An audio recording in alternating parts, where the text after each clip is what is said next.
Hello दोस्तों, अभिवादन स्वीकार कीजिए नवीन तिवारी का। और स्वागत है आपका स्टडी फॉर सिविल सर्विस के यूट्यूब प्लेटफॉर्म पर। पहले वाले लेक्चर में आज हमने स्टडी फॉर सिविल सर्विस की जो उपलब्धियां थी 2023 की, उसके बारे में मैंने आपको कुछ क्लिप्स के माध्यम से आपको बताया था। होपफुली आपने वो लेक्चर देखा होगा। अभी का जो वीडियो है जो मैं आपके सामने जो शेयर करने जा रहा हूँ, उसका संबंध है मोटिवेशन से। मोटिवेशन से मेरा मतलब यह है कि पढ़ते पढ़ते जब एक खास किस्म की ऊब हो जाती है और लंबे समय तक हम अपने आप को मोटिवेट नहीं रख पाते हैं और पढ़ाई ऐसा लगता है कि जितना पढ़ लिया था वो सब हमारे हाथ से बाहर जा रहा है, तो क्या किया जाए ऐसे में। तो कुछ बातें मैं आपको एक छोटी सी कहानी के माध्यम से समझाना चाहूँगा। एक तो वो बात हो गई, और दूसरी बात ये कि सच में अगर आपको ऊब हो चुकी है पढ़ाई करते करते, सफलता के नज़दीक आने के बावजूद भी हम कभी कभी दूर हो जाते हैं। बड़ी पुरानी कहावत है ना, there is many slips between the cup and the lips. Yes, ये सफलता हाथ आते आते क्या है, रह गई, है ना। तो आप छोटा सा ब्रेक ले लीजिए, घूमने फिरने जाइए।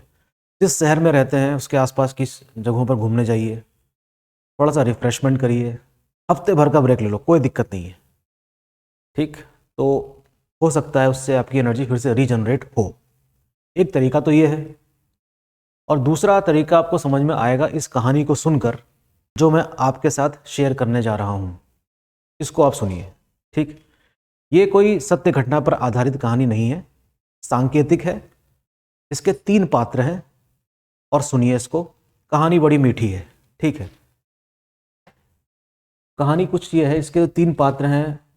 एक का नाम मैं लिख दे रहा हूं, राजा। एक है हमारे आराध्य देव, जो कोई भी हो सकते हैं, किसी के भी, या मुझे कहना चाहिए ईश्वर। और एक है प्रेमी, प्रेमिका भी हो सकती है। ये हमारी कहानी के 3 पात्र हैं। अब मैं जो कहना चाह रहा हूं उसको सुनिए आप। ठीक, हो सकता है ये कहानी आपकी मदद कर सके, आपको लंबे समय तक मोटिवेट रखने में। ओके, सुनिए। बात करते हैं पहले राजा की। राजा कोई भी हो सकता है, अभी का भी राजा हो सकता है, और प्राचीन काल में जो राजा रहे हैं वो भी हो सकते हैं। हमने राजा उठा लिया, और राजा कोई भी हो सकता है। राजा अर्थात ऐसा व्यक्ति जिससे मिलने वालों की भीड़ लगातार बनी रहती है। न मालूम कितने लोगों से मुलाकात करता है राजा। इसके दरबार में ना मालूम कितने लोग शीर्ष झुकाते हैं। मॉडर्न एरा की अगर हम बात करें तो राजा के सामने कई सारी मीटिंग्स रखी जाती हैं। राजा मीटिंग्स अटेंड करता है और चला जाता है। जहां राजा बैठता है उसके दरबार में न मालूम कितने लोग इकट्ठे हैं। ठीक, लेकिन जब राजा किसी खास कार्यक्रम में बैठा है, उस कार्यक्रम की अध्यक्षता राजा के द्वारा ही हो रही है, तो उसके सामने जो कई सारी जनता है, उनमें से कुछ लोग ऐसे हैं जो कई बार इस मीटिंग को अटेंड कर चुके हैं जिसकी अध्यक्षता इस राजा ने करी है। एक अवसर ऐसा आया कि इस पात्र को राजा से मिलने का अवसर मिला। पात्र ने बताया कि मैं आपकी लगभग सभी कार्यक्रम में शिरकत कर चुका हूं, क्या आप मुझे पहचानते हैं। राजा ने साफ इनकार कर दिया कि भाई मैं तुझे नहीं पहचानता हूं, सॉरी, हम आपको नहीं पहचानते हैं। अब ये तो, इसका तो ये छोटा सा मुंह लेके रह गया है बेचारा कि राजा तो मुझे पहचानता ही नहीं है, जबकि हर महफिल में राजा की नज़र मेरे पे पड़ती थी। राजा ने पहचानने से इनकार कर दिया कि नहीं, हम आपको नहीं जानते। अब क्या होगा? अब ये क्या करेगा? क्या मीटिंग में बैठना बंद कर देगा? नहीं, मीटिंग में बैठना इस पात्र ने बंद नहीं किया, और इसकी कोशिश ये रही कि राजा की नज़रों के सामने हमेशा बना रहे, लगातार उसका अनुसरण करता रहे। ये कोई मौका छोड़ता ही नहीं था कि राजा के समक्ष बैठूं और उसकी दृष्टि और उसका कृपा पात्र बना बना रहूं। ये रणनीति इसने अपनाई, और फिर से इसको अवसर मिला राजा से मिलने का। इस बार राजा ने इसको पहचान लिया। राज ने इसको पहचान लिया इस बार। कहा कि हाँ, तुम अक्सर दिखाई देते हो मेरे को, बताओ क्या काम है। राजा के सामने काम इसने प्रस्तुत किया। राजा के लिए कोई बहुत बड़ी बात नहीं थी। राजा के एक इशारे पर वो काम हो गया जो सालों से लटका हुआ था। ठीक, इस पात्र ने राजा का क्या किया? अनुसरण किया है, इसीलिए इसकी नजर में बना रहा। राजा जैसे व्यक्ति को यह पात्र गुलाम नहीं बना सकता, क्योंकि ये इस पर डिपेंडेंट नहीं है। सॉरी, राजा इस पर डिपेंडेंट नहीं है, वो उस पर डिपेंडेंट है। तो इसको लगातार क्या करना पड़ेगा? राजा का अनुसरण करना पड़ेगा, ताकि कृपा दृष्टि बनी रहे।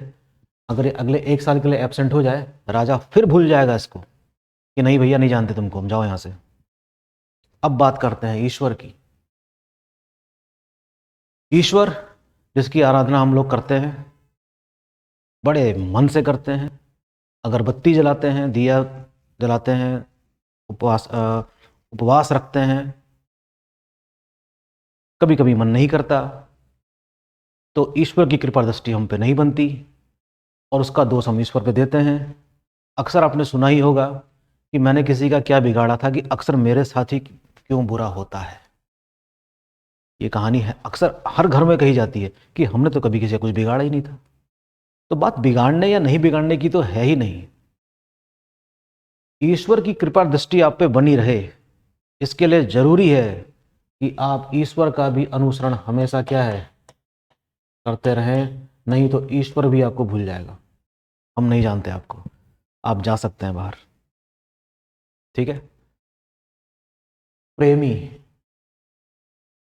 या प्रेमिका कोई भी हो सकता है, जब तक ये साबित नहीं करेगा कि वाकई में मुझे तुमसे बहुत प्रेम है, बहुत प्रेम करता हूं आपसे, दोनों एक दूसरे से कह रहे हैं, लेकिन क्या पता मन में कोई खोट हो, तो क्या उसका दिल जीत पाएगा कोई? दोनों में से कोई एक? शायद नहीं जीत सकता।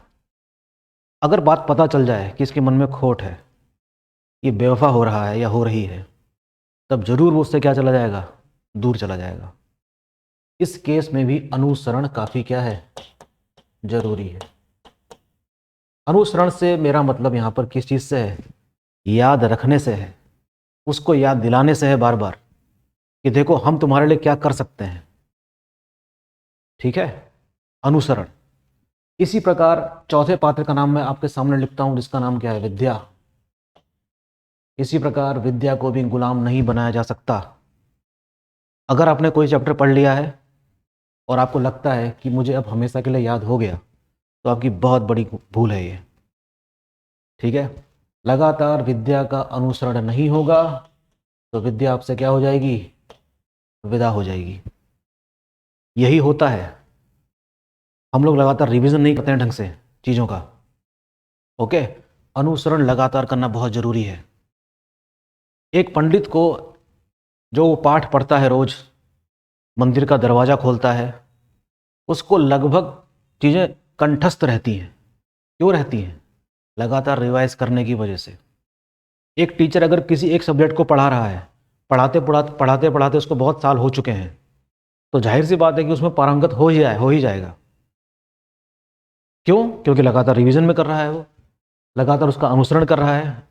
तो विद्या ने भी कृपा दृष्टि बना के रखी है और पढ़ने वाले ने भी क्या कर रखा है, उसका लगातार अनुसरण किया है। इस एग्जाम को पास करने के लिए क्या, किसी भी एग्जाम को पास करने के लिए अनुसरण अर्थात रिवीजन बहुत जरूरी है। इसको किए बगैर आप किसी भी एग्जाम को पास नहीं कर सकते। तो मोटिवेशन प्राप्त करने के लिए, हमेशा मोटिवेट रहने के लिए, मैं देखता हूं कि कई सारे स्टूडेंट सुनने लग जाते हैं उसको, टॉपर्स के इंटरव्यू को। आखिर टॉपर तुमको क्या बताएगा?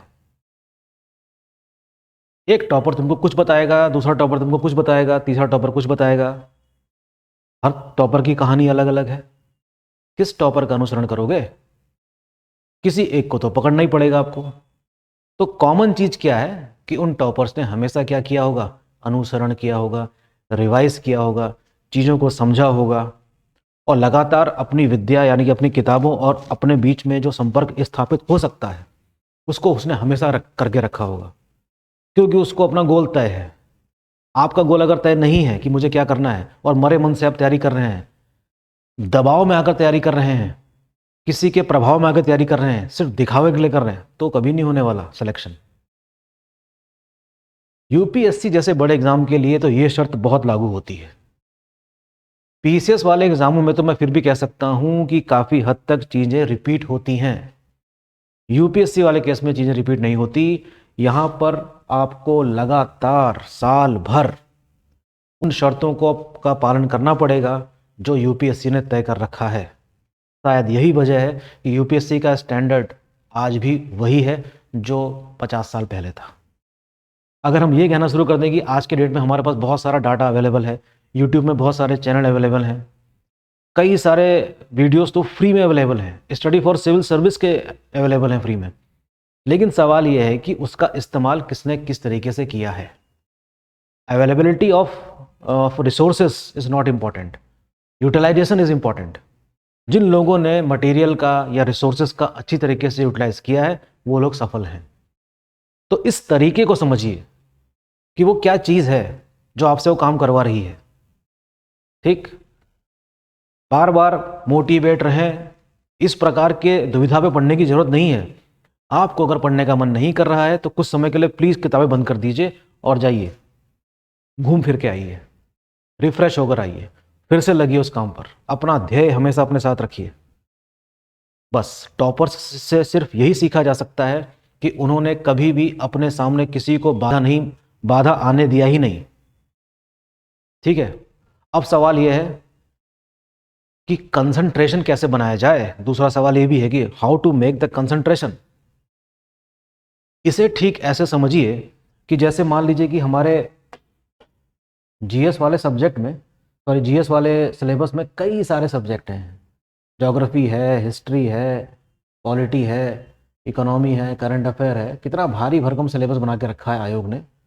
किस किस को याद रखें, किस किस को भूल जाएं, आखिर किस किस का अनुसरण करेंगे आप? करना लगभग सभी का है।